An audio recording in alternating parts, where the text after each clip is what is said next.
Hey everyone, here in April 2021, just prepping an M2 for sale. Actually has our best ceramic coating, Opticoat Pro Plus.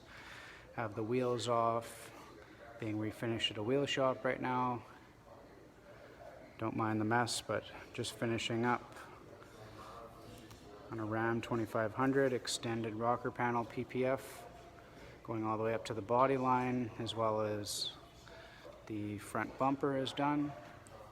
10 years protection for stone chips, scratches, and swirls. Starting at 2021 Model Y front bumper PPF. Really good for that sensitive paint on Teslas.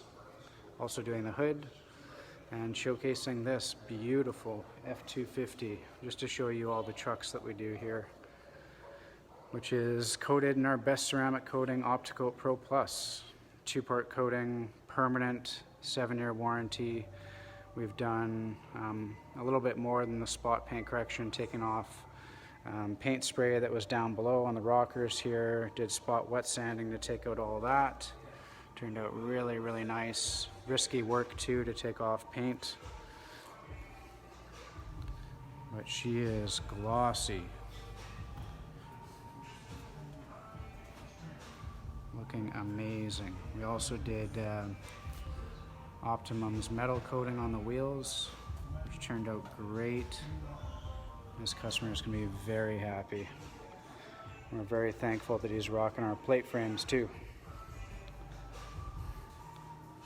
Thanks for following.